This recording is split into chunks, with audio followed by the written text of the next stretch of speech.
The buzzer sounded and the Gainbridge crowd erupted like a volcano. On this night, there was no heartbreak, no controversial whistle to ignite outrage across the basketball world.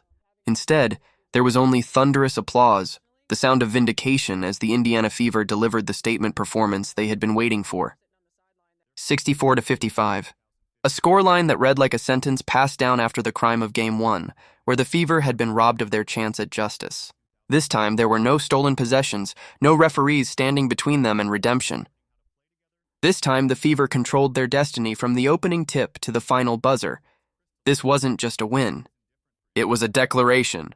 The air was heavy with anticipation long before the ball was tossed up. Fans packed into the arena carrying the weight of rage from the opening game, a game that had left them shaken, infuriated, convinced that their team had been denied what was rightfully theirs. The Fever's players carried that same rage, but they didn't allow it to consume them. Instead, they turned it into fuel. Coach Stephanie White had said it before tip-off. Desperation was non-negotiable. Not just hunger, not just effort, desperation. And when the Fever stepped onto that hardwood, they showed the world exactly what desperation looks like. From the first possession, the defensive intensity was suffocating. Atlanta's shooters, who had thrived in the chaos of Game 1, suddenly found themselves locked in a straitjacket. Every dribble felt contested, every screen met with resistance, every shot swallowed by the relentless closeouts of Indiana's defenders. Grace Berger, Lexi Hull, Christy Wallace, they hounded their assignments like shadows that refused to disappear. Aliyah Boston held the paint like a fortress, a wall of strength and anticipation, rejecting drives and altering shots with her sheer presence. Atlanta had walked into Gainbridge Fieldhouse, looking to build on their theft of Game 1. Instead, they walked straight into a buzzsaw.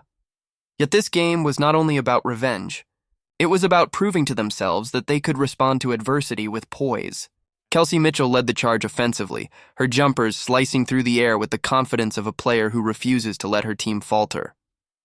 She attacked, she scored, and most importantly, she set the tone. But perhaps the most memorable moments weren't the points scored. They were the battles fought. Lexi Hull's fearless hustle, her willingness to dive for every loose ball and put her body on the line. Temi Fagbenley's physicality, standing toe-to-toe with Atlanta's bigs and refusing to be moved. Christy Wallace's bursts of energy off the bench, sparking runs that kept the Fever's momentum alive. And towering above them all was Boston, the undeniable anchor. Aliyah Boston's performance wasn't defined by a flashy stat line. It was defined by dominance. She rebounded with ferocity, defended with intelligence, and commanded the floor with the poise of a veteran far beyond her years. Every time Atlanta tried to mount a response, they were met with Boston's wall. She was the heart of the Fever, and when the clock ticked down, her words summed up everything. This is what it means to fight together. This is what it means to play for something bigger than yourself. The drama intensified when Lexi Hull, the fearless chubster who had become a fan favorite for her grit, nailed a buzzer beater that sent the crowd into chaos. It wasn't just 3 points. It was a dagger, a symbol that Indiana would not be denied this night. As the ball swished through the net, the Gainbridge crowd roared like a tidal wave, shaking the very foundation of the arena. That shot wasn't just the exclamation point of the half. It was the soul of the game itself. Meanwhile, Caitlin Clark, the young phenom whose arrival had changed the trajectory of the franchise, watched from the sidelines with a smile that told the story. This wasn't about one superstar carrying the load. This was about a team that had grown together, bonded by adversity, rising as one to silence the critics and reclaim their respect.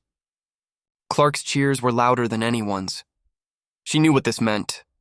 Not just for the Fever, but for the culture they were building. By the fourth quarter, the game's outcome was all but sealed, but Indiana refused to relax. They played every possession like the margin was 1 point, not 9. That was the desperation Coach White had demanded, and the Fever delivered it in every second of the game.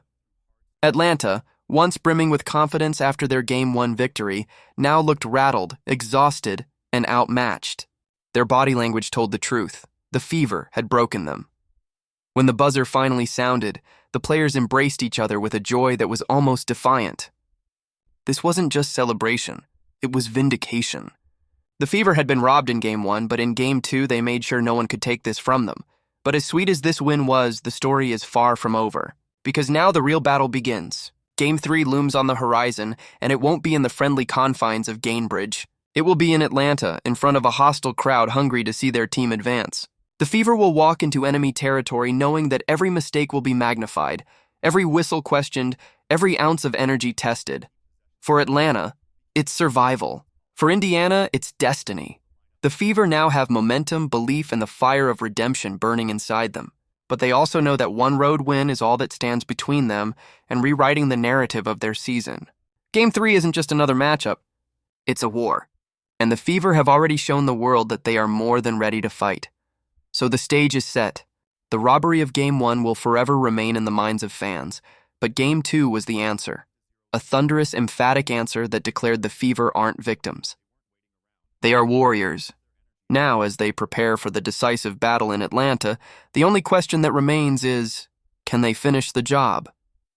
Because if this team, this group forged in fire and fueled by desperation, walks into Atlanta and steals the series back, it won't just be a victory. It will be a legend. And legends, as we know, are born in moments like these. So fans, what do you think? Did the Fever prove in Game 2 that they're built for this moment? Can they carry that same intensity into Atlanta and shock the dream on their home floor? Or will Atlanta find a way to recover and end Indiana's run? Drop your thoughts below and let's keep this conversation going. And if you're ready to ride this wild playoff journey all the way, make sure to like this video, hit that subscribe button, and ring the bell so you don't miss what happens next. Because the Fever's story isn't over, it's only just beginning.